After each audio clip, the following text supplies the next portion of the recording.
അർജന്റീനയ്ക്ക് football ലോകകപ്പ് കിരീടം സമ്മാനിച്ച ക്യാപ്റ്റനാണ് ലയണൽ മെസ്സി. ആ മെസ്സി അനുഭവിക്കും. മെസ്സി മാത്രമല്ല, അർജന്റീനൻ ടീമും അനുഭവിക്കും. എന്തുകൊണ്ട്? ഇന്ത്യയിൽ വന്നില്ലെങ്കിൽ.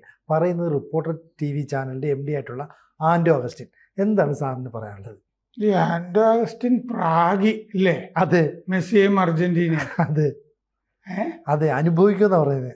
അയാളുടെ പത്രസമ്മേളനം ഞാൻ കണ്ടു. ഈ ആൻഡോയുടെ എന്തൊക്കെ വൃത്തികേടല്ലേ വിളിച്ചു പറയുന്നത്. ഒരു സ്വബോധവും ഇല്ലാത്ത, സമനിലയൊന്നും ഇല്ലാത്ത പോലെയാണ് അയാളുടെ സംസാരം. മെസ്സി കേരളത്തിൽ കളിച്ചാൽ അയാൾക്ക് കൊള്ളാമെന്നല്ലേ?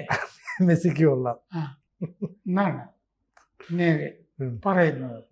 മെസ്സിക്ക് ഇനി ഇതൊക്കെ കളിച്ചു കഴിഞ്ഞാൽ പിണറായി സർക്കാർ ഈ വല്ല കേരള പ്രഭാകരൻ പുരസ്കാരമൊക്കെ കൊടുക്കുമായിരിക്കും അല്ലേ? അപ്പോൾ ഈ ആൻഡോ എന്ന് പറഞ്ഞാൽ മൊത്തം ഈ ബ്രദേഴ്സ് ഇല്ലേ, എന്താണ് 3 പേരുണ്ട്, അഗസ്റ്റിൻ ബ്രദേഴ്സ്, മരമുറി ബ്രദേഴ്സ്, അതെ അതെ, എല്ലാം ഒന്നിനൊന്ന് ഫ്രോഡുകളാണിത്. കാരണം ഈ മുമ്പ് മാംഗോ ഫോൺ ഇല്ലേ, അതെ, ഫുൾ പേജ് പരസ്യമൊക്കെ മനോരമയിലൊക്കെ വന്ന് എല്ലാ പത്രത്തിലും ഫുൾ പേജ് പരസ്യം. ഞെട്ടിപ്പോയിട്ടുണ്ട്. ആ കാലത്ത് ആപ്പിളിനെ തോൽപ്പിക്കും എന്നല്ലേ അന്ന് പറഞ്ഞിരുന്നത്? അതെ, ആപ്പിളിനെ തോൽപ്പിക്കും.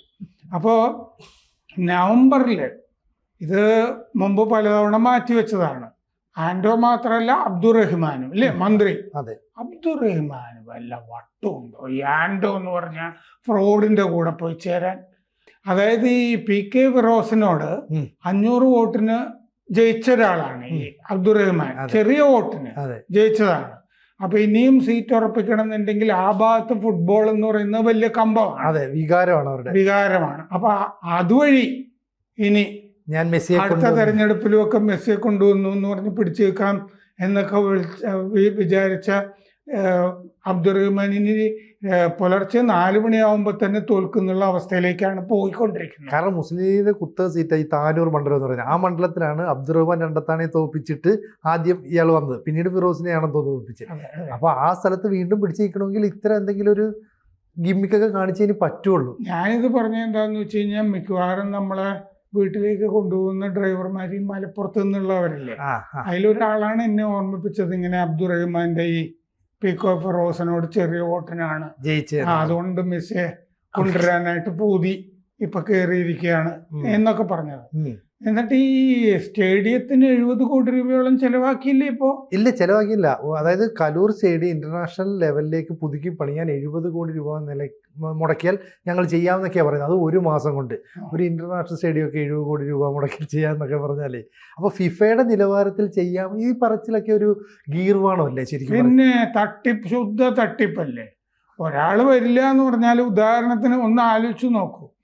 മെസ്സി ഇവിടെ വരുന്നില്ല, പക്ഷെ അങ്കോളയിൽ പോകുന്നുണ്ട്. അങ്കോള ഇന്ത്യക്കാൾ വലിയ രാജ്യമാണ്, ചെറിയ ദരിദ്ര രാജ്യമല്ലേ? അതെ, പ്രത്യേകിച്ച് കാശൊന്നും ഇല്ലാത്തൊരു ആഫ്രിക്കൻ രാജ്യം. അങ്കോളയില് അർജന്റീന ഫുട്ബോൾ അസോസിയേഷൻ മെസ്സിയെ അയക്കുന്നുണ്ട്. അപ്പോ അതിന് കാരണം പറയുന്നത് ഈ ആൻഡോയും കൂട്ടരും എന്താണെന്നറിയോ? അങ്കോളയേക്കാൾ പിന്നെ ദീർഘദൂരം ഇന്ത്യയിലേക്ക് സഞ്ചരിക്കണം, മെസ്സിക്ക് ക്ഷീണം വരില്ലേ, വേർക്കില്ലേ, ഓട്ടോ പിടിച്ചാൽ? അതെ അതെ. അപ്പോൾ മെസ്സിക്ക് പറ്റിയ ഗ്രൗണ്ട് ഇവിടെ ഇല്ല എന്ന് അർജന്റീനിയൻ ഫുട്ബോൾ അസോസിയേഷൻ കണ്ടെത്തിയെന്ന് ഇത് ചർച്ച തുടങ്ങുമ്പോൾ അറിയില്ലേ? അതെ അല്ലേ? പിന്നെ സ്റ്റേഡിയം നവീകരിക്കാൻ അതുകൊണ്ട് 70 കോടി രൂപ, ആ 70 കോടി രൂപയും കൂടി വെള്ളത്തിലാവുന്നല്ലേ ഉള്ളൂ. അപ്പോൾ അർജന്റീനിയൻ ഫുട്ബോൾ അസോസിയേഷൻ കേരളം സജ്ജമല്ല, നിശ്ചിത സമയത്ത് ക്രമീകരണം നടക്കില്ല എന്നൊക്കെ മനസ്സിലാക്കിയെന്ന് പറയണം. നവംബർ 17 നടക്കുന്നതാണ് പറഞ്ഞിരുന്നത് അല്ലേ? അതെ, ഈ മാച്ച് ഓസ്ട്രേലിയയുമായിട്ടോ മറ്റോ. അപ്പോൾ ഇനിയിപ്പം മാർച്ചിൽ വരും എന്നാണ് പറയുന്നത്. ഇതുപോലൊരു ഭൂലോക തട്ടിപ്പുണ്ടോ? മാർച്ചൊക്കെ ആവുമ്പോഴേക്കും നമ്മൾ തെരഞ്ഞെടുപ്പിലേക്ക് പോവുമായിരിക്കും, ഇവിടെ നിയമസഭാ തെരഞ്ഞെടുപ്പിലേക്ക്. അതെ, നമ്മുടെ ശ്രദ്ധ മുഴുവൻ അതിലായിരിക്കും. ശ്രദ്ധ മുഴുവൻ രാഷ്ട്രീയ പാർട്ടികളുടെ ഒക്കെ അതിൻ്റെ അകത്തായിരിക്കും. അന്നൊന്നും നടക്കുന്ന പ്രശ്നമേ ഇല്ല. അപ്പോൾ ഈ റിപ്പോർട്ടർ ബ്രോഡ്കാസ്റ്റിംഗ് കോർപ്പറേഷൻ, ആൻഡോയുടെ മാധ്യമ പരിപാടി, അവരാണ് സ്പോൺസേഴ്സ്. ഫിഫയുടെ കാലതാമസം പരിഗണിച്ച് നവംബർ വിൻഡോയിലെ കളി മാറ്റാൻ അർജന്റീനിയൻ അസോസിയേഷനുമായുള്ള ചർച്ചയിൽ ധാരണയായി എന്നായിരുന്നു ആൻഡോയുടെ പോസ്റ്റ്. അതിന്റെ അടിയിൽ പോയി ആർക്കും കമന്റ് ചെയ്യാൻ പറ്റാത്ത വിധത്തിലാണ് പോസ്റ്റ് ചെയ്തിരുന്നത്. കാരണം തെറിയുടെ പൂരമായിരിക്കും എന്നുള്ളത് ആൻഡോയ്ക്ക് അറിയാം. പലതവണ പോലീസ് അറസ്റ്റിലായിട്ടുള്ള ആളല്ലേ ആൻഡോ. 2 തവണ പോലീസ് അറസ്റ്റ് ചെയ്തു, 1 തവണ EDയും അറസ്റ്റ് ചെയ്തു അല്ലേ. അപ്പോ അങ്ങനെ ഈ ആൻഡോ സംസാരിച്ചാണ് കേരളത്തിൽ ഈ വിൻഡോ അല്ലേ എന്ന് പറഞ്ഞൊരു വാക്ക് പ്രസിദ്ധമായിരിക്കുന്നത്. അടുത്ത വിൻഡോയിൽ കാണാം, അടുത്ത വിൻഡോ, മറിച്ച വിൻഡോ, മെസ്സിയുടെ വിൻഡോ എന്നിങ്ങനെ പറഞ്ഞുകൊണ്ടിരിക്കും. വിൻഡോ എന്ന് പറഞ്ഞുകൊണ്ടിരിക്കും. ഇതല്ലാതെ മലയാളത്തിൽ പറയാൻ പറ്റില്ലേ? മാർച്ചിലെ കളി തരാന്ന് പറഞ്ഞു, നവംബറിൽ തരാന്ന് പറഞ്ഞു. ഇയാള് വിൻഡോ എന്നുള്ള വാക്ക് വെച്ചിട്ട് ആളുകളെ പറ്റിക്കാം എന്നാണ് വിചാരിക്കുന്നത്. അപ്പോ ലുവാണ്ടയില് അങ്കോളക്കെതിരെ കളിക്കുന്നുണ്ട് ഇതേ ടീം. മുമ്പൊരിക്കൽ ഈ മറഡോണയെ വെച്ചിട്ട് ഒരാളില്ലേ ഇങ്ങനെ തട്ടിപ്പ് നടത്തിക്കൊണ്ട്, മറഡോണ ആ സമയത്ത് കളിയൊന്നുമില്ലാതെ ഈ ജ്വല്ലറുടെ കയ്യിൽ നിന്ന് എന്തെങ്കിലും ചില്ലറ കിട്ടുകയാണെങ്കിൽ ആയിക്കോട്ടെ, ഇന്ത്യ കൊണ്ടുവന്നു. അതാണ് അയാളുടെ ഒരു നേട്ടം. കൊണ്ടുവന്നു എന്ന് പറഞ്ഞാൽ ആ സമയത്ത് മറഡോണയ്ക്ക് കളിയൊന്നും ഇല്ലല്ലോ. കളി എന്നൊക്കെ മാറി ദൈവം സ്പർശിച്ചാണല്ലോ. അത് കഴിഞ്ഞിട്ട് കളിയൊന്നും ഇല്ലാതിരിക്കുമ്പോ ഇല്ലേ, പടമൊന്നും ഇല്ലാത്തൊരു നടനെ കിട്ടുന്ന പോലെ കൊണ്ടുവന്നു എന്നല്ലേ ഉള്ളൂ. അപ്പൊ അതുകൊണ്ട് ഈ മാറഡോണയെ കൊണ്ടുവന്നതിൽ വലിയ കഥ പറയാനില്ല. പക്ഷെ മാറഡോണയെ വെച്ച് കളിച്ചുകൊണ്ടിരുന്നു ഒരു ജ്വല്ലർ. അതുപോലെയാണ് ആൻഡോ മെസ്സി വെച്ച് കളിക്കാൻ തീരുമാനിക്കുന്നത്. മെസ്സി അതിലും വലിയ കളിക്കാരനാണ്. അപ്പോ 2011 സെപ്റ്റംബറിൽ മെസ്സി ഇന്ത്യയിൽ വന്നിരുന്നു അല്ലേ.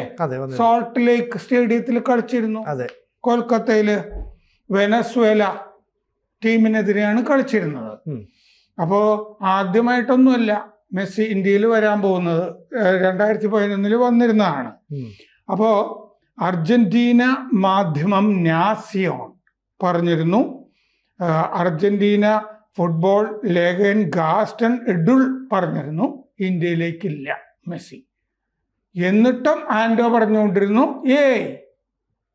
മെസ്സി ഇന്ത്യയിൽ വരും. എന്നിട്ട് മെസ്സി ഒരു കെട്ട് കടലാസോ എന്തോ ഒരു പുസ്തകം പോലൊരു സാധനം ആൻഡോ കയ്യിൽ പിടിച്ചിരിക്കും. എന്നിട്ടിങ്ങനെ കാണിക്കും, ഇത് മറ്റേ കോൺഫിഡൻഷ്യലാ, ഇമെയിലുകളൊക്കെയാണ്, കാണിക്കാൻ പറ്റില്ല, തുറക്കില്ല അതെ സാർ. ഇപ്പൊ ഈ അർജന്റീന എന്ന് പറയുന്ന ഒരു ടീം ഇപ്പൊ ലോകത്തെ ഏറ്റവും അധികം ശ്രദ്ധേയമായ ടീം തന്നെയാണ്. മാത്രമല്ല മെസ്സി ഇപ്പോഴും കളിച്ചുകൊണ്ടിരിക്കുന്ന ലോകത്തിലെ എണ്ണപ്പെട്ട വിലയുള്ള താരം കൂടിയാണ്. ആ മെസ്സി അല്ലെങ്കിൽ അർജന്റീന അവരുടെ അസോസിയേഷൻ ഫെഡറേഷൻ ഒക്കെ ആയിരിക്കും തീരുമാനിക്കുന്നത് എങ്ങോട്ട് പോകുന്നത്. ഇപ്പം ഈ ആൻഡോയുടെ വാർത്താ സമ്മേളനത്തിൽ പറഞ്ഞൊരു കാര്യം എന്ന് പറയുന്നത്, ഈ അവരിനി സ്പെയിനിലോട്ടോ മറ്റോ പോകുന്നുണ്ട്. അതെൻ്റെ അടുത്ത് പറഞ്ഞിരുന്നു. ഞാൻ പറഞ്ഞു ആ ശരി എന്ന് പറഞ്ഞു. ഇയാളുടെ അടുത്ത് പറഞ്ഞിട്ടാണ് അവർ പോകുന്നത്. അപ്പോൾ ഇത്രയും സ്പെയിനിലേക്ക് പോകാനായിട്ട് ആൻഡോ അനുവാദം കൊടുത്തു മെസ്സിക്ക് അല്ലെങ്കിൽ അർജന്റീനൻ ടീമിന് എന്നൊക്കെയുള്ള രീതി പറയുമ്പോൾ ഈ നാട്ടിലെ ജനങ്ങൾ അത്ര പൊട്ടന്മാരാണോ? ഒന്നുകിൽ കുറെ കാലം നമ്മുടെ കായിക മന്ത്രി ഭയങ്കര പേടിയാ അത് ഈ മെസ്സിക്ക്. ഈ പുച്ഛിച്ചു കഴിഞ്ഞാൽ മെസ്സിയുടെ വില പോകില്ലേ. ഇപ്പുറത്തെ ആൻഡോ ഇരുന്ന് എന്തെങ്കിലും പറയുന്നു, അപ്പൊ ചാനലിലെ ആങ്കർമാർ വന്നേച്ച് ഇയാൾ പറയുന്നതാണ് ശരി, ഇപ്പൊ അങ്ങനെ വരും കുറെ നാൾ പറ്റിച്ചു. പക്ഷെ നമ്മുടെ ഒരു മന്ത്രിയെ തന്നെ ഇങ്ങനെ പറ്റിക്കുമ്പോൾ അബ്ദുറഹ്മാൻ എന്ന് പറയുന്ന കായിക മന്ത്രി, അതാ ഞാൻ പറയുന്നത്, അബ്ദുറഹ്മാൻ എന്തിനാണ് ഈ തട്ടിപ്പിൽ PhD എടുത്ത ആളല്ലേ ആൻഡോ. ഇവിടുത്തെ പോലീസ് തന്നെയല്ലേ അയാളെ അറസ്റ്റ് ചെയ്തത്. എന്നിട്ട് ഇവിടുത്തെ പോലീസ് ഇപ്പൊ അയാൾക്ക് സല്യൂട്ട് ചെയ്യാ. നിങ്ങൾ കണ്ടില്ലേ മെസ്സി വരുമ്പോഴുള്ള സെക്യൂരിറ്റി ഒക്കെ ചർച്ച ചെയ്യാ പോലീസുകാര്, ഇയാളെ അധ്യക്ഷത വഹിക്കുന്ന പോലെ ഇരിക്കുക. ഇയാൾ കഴിഞ്ഞ ദിവസം ഇതിന്റെ കൂടെ പോസ്റ്റിന്റെ കൂടെ ചില 2-3 സായിപ്പന്മാരുടെ കൂടെ ചർച്ച ചെയ്യുന്ന ഒരു പടമൊക്കെ ഇട്ടിട്ടുണ്ട്. അർജന്റീനിയൻ ഫുട്ബോൾ അസോസിയേഷനുമായിട്ടുള്ള ചർച്ചയിൽ ധാരണയായി എന്ന് പറഞ്ഞിട്ട്. ഈ ഹരിഹരൻ ഈ പഴശ്ശിരാജ സിനിമയൊക്കെ എടുത്തപ്പോ അതിൽ സായിപ്പന്മാരൊക്കെ അഭിനയിച്ചിട്ടില്ലേ ഇല്ലേ കുറെ. ഇതുപോലെ വല്ല ഇവിടെ കോവളം കാണാനോ വന്ന സായിപ്പിനെയൊക്കെ പിടിച്ച് ഫോട്ടോ വെച്ച് വരത്തില്ലേ, അങ്ങനെയൊക്കെ വരുന്ന ആളുകളായിരിക്കും അങ്ങനത്തെ. പക്ഷെ അതൊക്കെ പറയുമ്പോ എന്തിനാണ് നമ്മുടെ കായിക വകുപ്പ് അല്ലെങ്കിൽ മന്ത്രിമാര് ഇവരൊക്കെ വിശ്വസിക്കുന്നത് എന്തിനാ? അതാണ് ഇപ്പോഴും മനസ്സിലാകാത്തത്. ഈ തട്ടിപ്പിൽ എന്തിനാണ് ചെന്ന് വീട് കൊടുക്കുന്നത്? അതായത് ഈ സത്യത്തിൽ ഈ മെസ്സിയെ പോലുള്ള ആളുകൾക്കും അർജന്റീനിയൻ ടീമുകൾക്കും ഒക്കെ നമുക്ക് അറിഞ്ഞുകൂടെ. ഞാനും ഈ ദ വീക്കിലൊക്കെ ജോലി ചെയ്യുമ്പോൾ വലിയ എഴുത്തുകാരുടെ ഒക്കെ ലേഖനങ്ങൾ നമ്മൾ അച്ചടിക്കാറുണ്ട്. അവർക്ക് അവരുടേതായ മാനേജർമാരും ഏജന്റുമാരും ഒക്കെ ഉണ്ട്. അവരുമായിട്ടാണ് നമ്മൾ ബന്ധപ്പെടുക. കുറച്ചധികം പൈസ കൊടുക്കേണ്ടി വരും. അന്നൊക്കെ ഞാൻ ഒരു 25 കൊല്ലം മുമ്പ് ഒക്കെ ഒരു ലേഖനത്തിന് 20,000 രൂപയൊക്കെ കൊടുത്തിട്ടുണ്ട്. 25 കൊല്ലം മുമ്പ് ഹർഷ ബോഗ്ലയുടെ കോളം ഇത് വീക്കിലുണ്ടായിരുന്നു. ഇത്രയും പൈസയൊക്കെ കൊടുക്കുന്നുണ്ടെന്ന്. അപ്പൊ അത് നമ്മൾ കൊടുക്കേണ്ടി വരും. അത് അപ്പൊ ഇതിന് ശരിക്കും ഇവരുടേതായ ഏജന്റുമാരും മാനേജർമാരും ഉണ്ടാവും. അബ്ദുൾ റഹ്മാൻ അങ്ങനെ കണ്ടുപിടിച്ചിട്ടല്ലേ അത് ചെയ്യേണ്ടത്. മറ്റേ മലബാർ ഗോൾഡിന്റെ അഹമ്മദിനോടോ മറ്റോ പറഞ്ഞാൽ പോരെ അല്ലേ? പുള്ളി ചെയ്തു കൊടുക്കുമല്ലോ. രാജ്യാന്തര ബന്ധങ്ങളൊക്കെ ഉള്ള ആളല്ലേ അബ്ദുൾ റഹ്മാൻ. എന്തിനാണ് ഈ ഫ്രോഡിനെ പോയി അബ്ദുൾ റഹ്മാൻ ഡിപ്പെൻഡ് ചെയ്യുന്നത്, ആശ്രയിക്കുന്നത്? അപ്പോ ഈ 2026 ഫിഫ വേൾഡ് കപ്പ് ഇല്ലേ നടക്കുന്നില്ലേ? പിന്നെ മെസ്സി അതിന്റെ തിരക്കുകളിലായിരിക്കും, കഷ്ടിച്ച് അതിന്റെ തിരക്കുകളിലേക്കൊക്കെ പോകുമ്പോ വരുന്ന പ്രശ്നമുണ്ടെന്ന് തന്നെ തോന്നുന്നില്ല. ഇനി ഇയാളുടെ പശ്ചാത്തലം നമുക്ക് ആൻഡ്രോയിഡ് നോക്കണ്ടേ? മാംഗോ ഫോൺ എന്ന് പറഞ്ഞ് ഇവിടെ നാട്ടുകാരെ മുഴുവൻ പറ്റിച്ച ആളാണ് ഇയാള്. കയ്യില് ആകെ 10 ലക്ഷം രൂപ മാത്രം ഉള്ളപ്പോ ഈ ആൻഡ്രോ ചെയ്തത് എന്താണെന്നറിയോ? 700 കോടി രൂപയുടെ ഫാക്ടറി ചൈനയിൽ തുടങ്ങി. ഇയാൾ പറഞ്ഞതാ.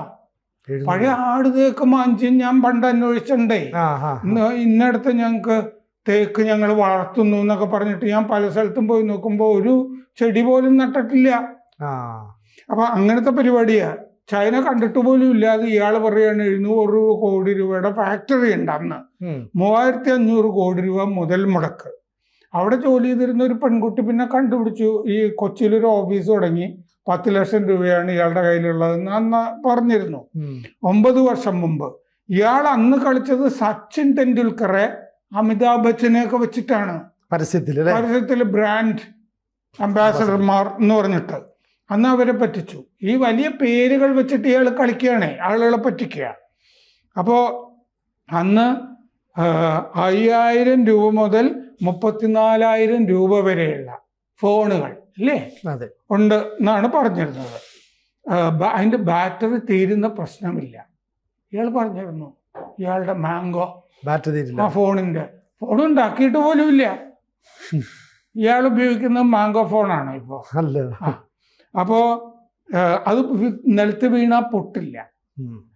പിന്നെ 16 മെഗാ പിക്സൽ ക്യാമറ, വാച്ച് തുടങ്ങിയ സംഭവങ്ങൾ ചൈനയിൽ ഇത് തുടങ്ങി. 2016 ജനുവരി 29 കൊച്ചിയിൽ ഇത് ലോഞ്ച് ചെയ്യും എന്നൊക്കെയാണ് ഇയാൾ പറഞ്ഞുകൊണ്ടിരുന്നത്. എല്ലാ പത്രത്തിൻ്റെ 1-ാം പേജിൽ ആൻഡോ, റോയി, ജോസ് കുട്ടി അല്ലേ, അഗസ്റ്റിൻ ബ്രദേഴ്സ്, ഇതാണ് എല്ലാം ഒന്നിനൊന്നും മെച്ചം ആണ്. അപ്പൊ കൊച്ചിയിലെ ഓഫീസും 10 ലക്ഷം രൂപയെ ഇത് ഈ കമ്പനിക്ക് ആസ്തിയുള്ളൂ എന്നുള്ളത് പിന്നീട് കണ്ടുപിടിക്കപ്പെട്ടു.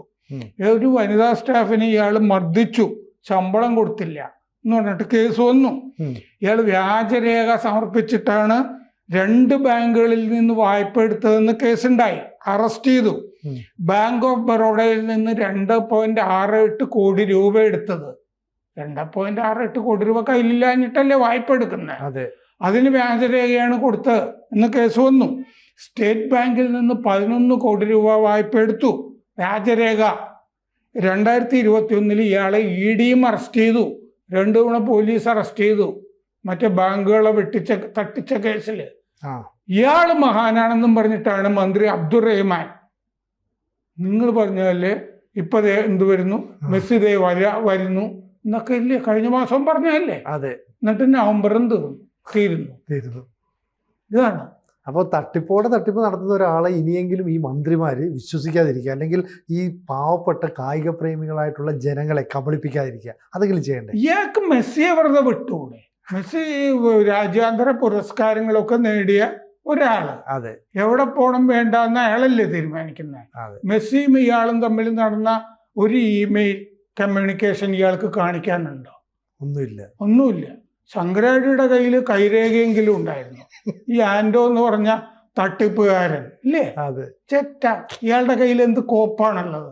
കൂടുതൽ വാർത്തകളും വിശേഷങ്ങളും നിങ്ങളിലേക്ക് എത്താൻ ABC മലയാളം സബ്സ്ക്രൈബ് ചെയ്യുക, ബെൽബട്ടനും അമർത്തുക.